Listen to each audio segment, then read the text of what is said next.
Bonjour à tous, je vous invite à vous abonner à cette chaîne, à aimer, à partager, à commenter ces vidéos, c'est très important. C'est une manière de nous soutenir. Merci à vous tous. Bonjour Richard de 16. Bonjour Corentin. Donc vous êtes notre partenaire Valeurs Actuelles, vous êtes aussi l'auteur du Rond de serviette est-il de droite. On ne le rappelle jamais assez aux éditions Nouvelle Librairie, qu'il faut acheter, qu'il faut mettre sous le sapin pour votre cousin un peu de droite ou alors pour votre collègue de gauche pour la provoquer. En tout cas, c'est un livre qui fait beaucoup rire. Moi, j'ai énormément ri. Puis en plus, j'entends votre voix quand je lis, donc c'est toujours ça. Voilà, chers auditeurs de Radio Courtoisie, vous avez la possibilité d'entendre ma voix pendant toutes les vacances. Voilà, donc vous nous présentez deux bandes dessinées, Cauchemar de l'amateur de fondue du Chester et From Eggman to Eggman. Ouh là là, c'est de l'anglais ça, vous allez vous faire... Non, le titre est anglais, mais la maison d'édition est française et le texte est français à l'intérieur. Quand il y a du texte, puisque c'était une bande dessinée qui, la plupart du temps, est désespérément muette et non justement le fait, il n'y a aucune raison de désespérer. C'est une bande dessinée de José Parondeau qui est parue il y a quelques mois et... que vraiment j'aime, c'est un auteur que j'aime beaucoup. Il est minimaliste au meilleur sens du terme, comme Jochen Görner, si tant est que ça se prononce Jochen Görner, j'ai jamais su.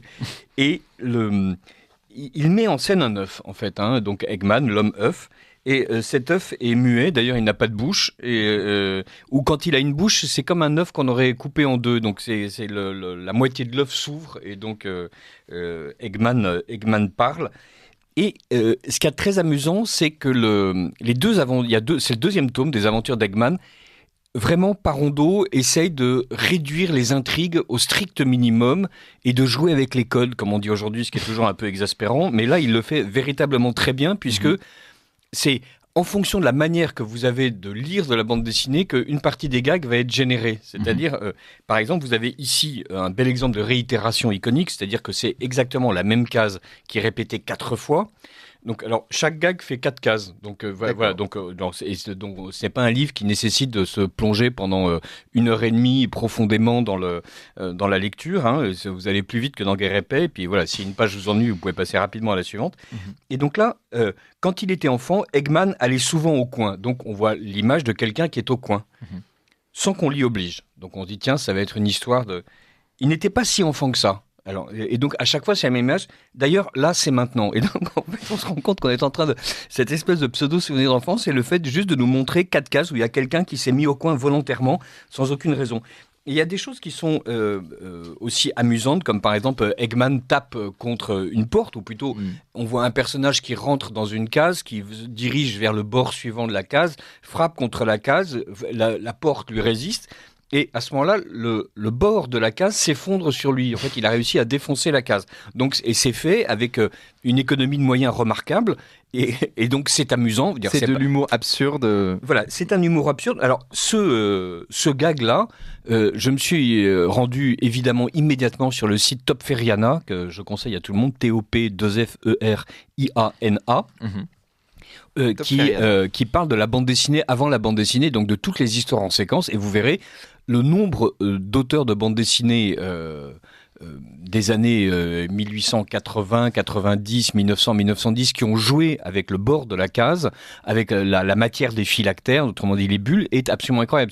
Il y a eu une inventivité immédiate sur ce qui était censé faciliter la lecture, donc le fait d'enfermer dans une case pour bien montrer la progression du dessin, est devenu une contrainte narrative extrêmement productive. Et donc, Eggman se situe dans cette lignée. Il y a même une planche de Bico où Bico et ses amis sont en train de jouer. Alors, Bico, voilà, c'était vos arrière-grands-parents lisaient ça. et c'est une bande dessinée plus ou moins intéressante. Mais c'est vraiment très bien. Mais est-ce que c'est pas de gauche, justement, de casser les codes ? Ben non, c'est ça qui est amusant, c'est qu'on voit même dans les journaux les plus réactionnaires, il y avait une manière amusante. Ou alors, dans ce cas-ci, il faudrait dire qu'un trompe-l'œil est de gauche, par exemple, et que donc tous les grands auteurs, y compris tous les peintres dont les opinions étaient franchement réactionnaires, qui ont peint un trompe-l'œil, et donc qui s'amusent de la surprise provoquée par le spectateur du fait que non, ce n'était pas du verre, c'était peint, ou bien non, le tableau n'était pas retourné. En fait, l'envers du tableau représente son avers, etc. Ou l'inverse, l'avers représente l'envers. Voilà, donc je ne pense pas que... Ce qu'il y a de gauche, c'est de réclamer en permanence le fait de casser les codes comme étant une espèce de vertu. Alors, surtout quand il s'agit de codes qui sont déjà cassés depuis à peu près 1834 ans. Et dont on nous explique aujourd'hui, il y a une exposition qui va se terminer dans une galerie parisienne avec un type qui brise les tabous et donc il dénonce la guerre et la religion parce que, enfin voilà, donc c'est super courageux en 2022, effectivement, de dénoncer la guerre et la religion. On n'avait jamais vu ça. L'Église catholique ne s'en relèvera pas. C'est mettre une claque à sa grand-mère, comme disait Marx. Oui. Exactement. Et donc là, l'un des trucs les plus délicieux, c'est par exemple, Eggman est derrière un mur, et donc ce mur est fait de pierre, et donc il y a des lignes transversales et des lignes verticales. Les lignes verticales délimitent les moellons, les lignes transversales délimitent la configuration générale du mur. Il y a un coup de vent, les lignes s'envolent, il ne reste plus que 2 lignes. Et comme il n'y a plus que 2 lignes sur le sol, c'est comme si c'était une rivière qui le traversait. Ah oui. Et donc, il y a vraiment une inventivité incroyable, avec évidemment un vocabulaire extrêmement réduit, un héros qui est quasiment demeuré, mais qui, tout ça est d'une poésie... je ne peux pas dire charmante, mais fascinante. Voilà, Eggman. Donc, From Eggman to Eggman, qui est le 2e tome, puisque le premier tome, lui aussi paru aux éditions L'Association, s'appelait I Am the Eggman. Je suis absolument navré de ces titres anglais. Là, si c'est que des titres, ça va. Si le contenu en français, non, le contenu est en français. Hein. Que cherche Eggman, le connu ou l'inconnu, le vrai ou le faux. On pourrait aussi demander ce qu'il ne cherche pas. Donc c'est vraiment en français. Et Eggman renvoie évidemment à Humpty Dumpty, le héros de Alice au pays des merveilles, avec l'œuf qui est assis. Il y a un œuf, vous savez, qui est assis en haut d'un mur, et il tombe, et donc il se brise, et tous les chevaux du roi n'arriveront pas à le... Voilà, donc je ne sais plus, ça fait peut-être longtemps que vous n'avez pas lu Alice au pays des merveilles. C'est aussi une chanson des Beatles, mais bon. La deuxième BD, c'est aussi, ça fait très anglais aussi. Hein, alors, c'est américain. C'est américain. Richard, qu'est-ce qui se passe en ce moment?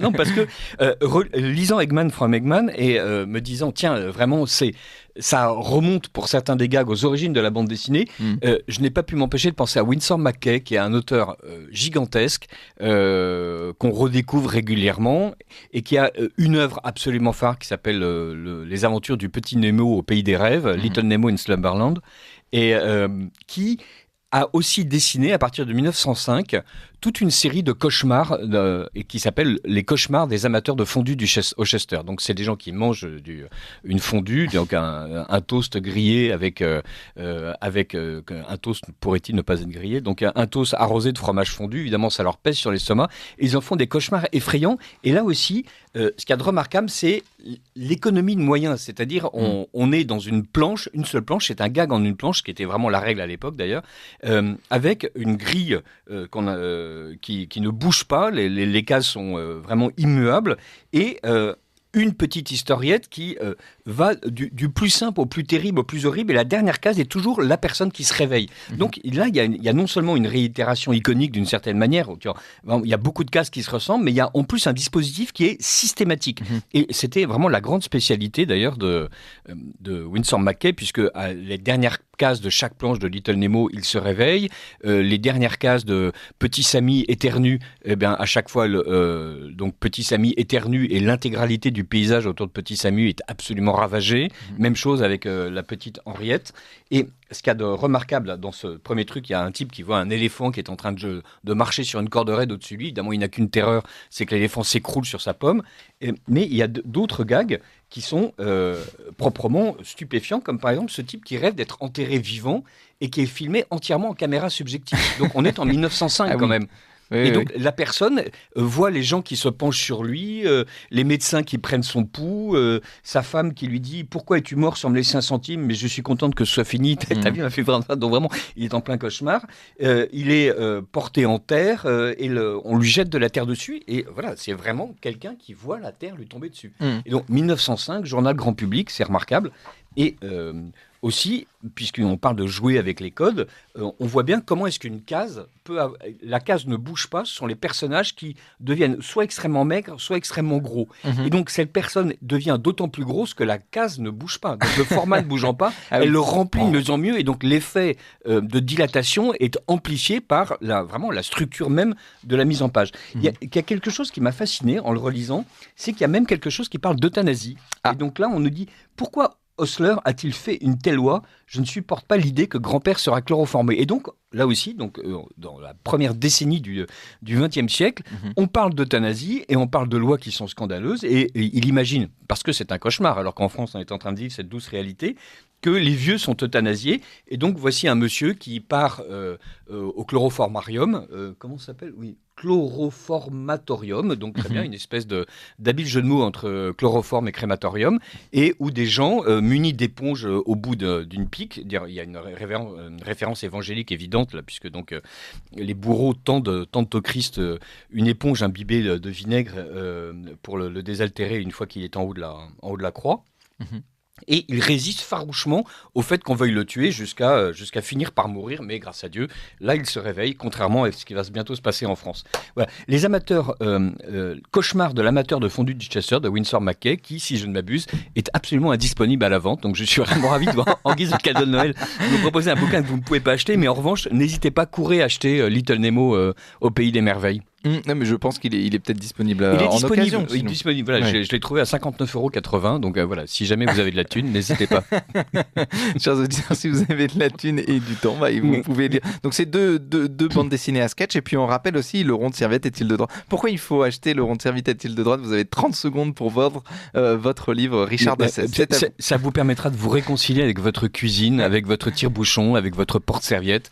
Ça vous permettra de convaincre les gens que tout ce qu'ils font est politique et de convaincre les gens de gauche qui devraient réfléchir à 2 fois avant de déboucher une bouteille, qui est un geste éminemment réactionnaire. Et que tout vient de la droite. Mais écoutez, merci Richard de Sèze, et puis à la semaine prochaine, à la veille de Noël. Au revoir Corentin. Au revoir. Vous appréciez cette émission ? Alors aidez Radio Courtoisie à en produire d'autres, en indépendance totale. Rendez-vous sur soutenir.radiocourtoisie.fr. Merci d'avance.